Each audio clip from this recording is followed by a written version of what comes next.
talking about becoming a runner. This is week 2 of the program.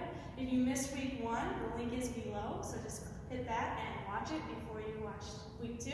If you're ready for week 2, then these are the next 5 tips that I have for becoming a runner. So the first tip I have is increase either your intensity or your endurance. So if you watched week 1, you knew that I had said to start with a half a mile and go at a slow, steady pace, so you wouldn't burn out too quickly.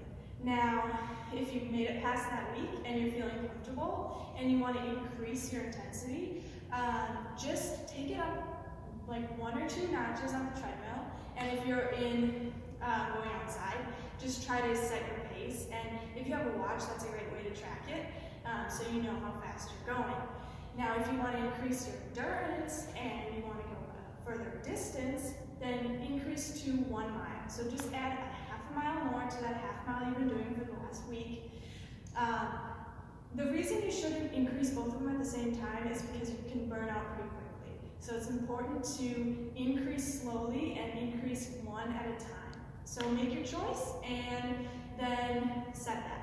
2, so this is going to be about posture. You want to make sure that you have good posture running. If your shoulders are up here, you're going to burn out really quickly. Because what you're doing is you're using your energy and you're scrunching it up, and it's very uncomfortable.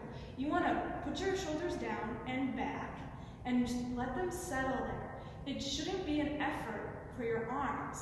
Your arms shouldn't be like scrunched up. You want them to be back here, down and back. You also don't want to be kicking up your heels so high. I see a lot of runners doing this, and that's just wasting energy. Using energy that you probably don't have when you're running. So you want to make sure shoulders are down and your feet are kind of coming up like this. Another thing for faster runners is you want to run on your toes. This is really hard, and honestly, I struggle with this greatly. I can really only do it well on the treadmill. So if you come up on your toes though, a lot of sprinters do this, and they'll run on their toes so that they can gain more momentum. Now, I'm going to demonstrate here how to kind of keep that posture. So you're going to want to keep that, hold it, while you're running.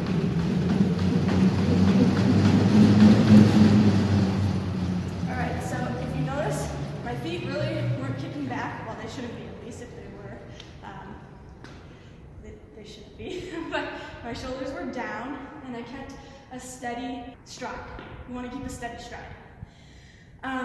So that is it for tip 2. Tip 3 is going to be controlled breathing. You want to make sure that you're not breathing like this. This is a lot of energy wasted.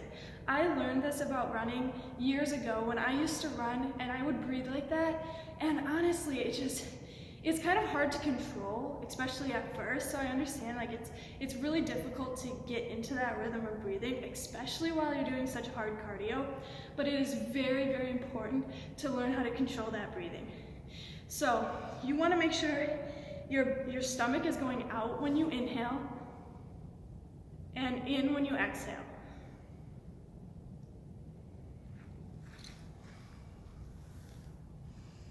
Notice how my stomach is going out and in. It's very important because this is how you get the fullest breath possible. I remember my kinesiology teacher would always say, practice your breathing, make sure that your stomach is going out when you inhale and in when you exhale. A lot of people breathe the other way, and it's a big problem for some people. So we gotta make sure, especially when we're running, that we're getting that controlled breathing down. All right? 50 pounds. Don't you think that's a little too heavy for me? Well, so did I. That's why I stopped. This is tip number 4. Listen to your body.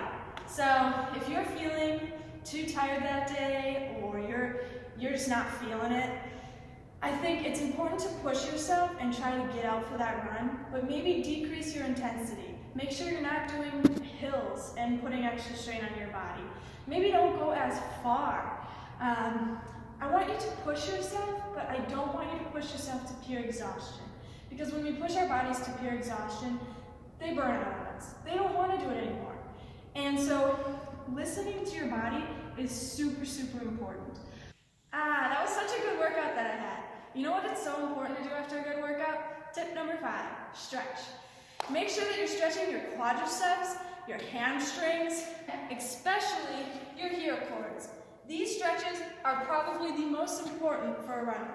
Now granted, there are many other stretches you can do and many more muscle groups that you should be hitting, but if you want to keep it simple, I would go for quads, hamstrings, and calves.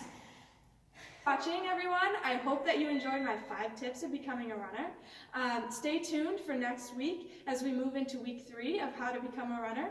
I hope that you jump into this journey along with me and have a fantastic day.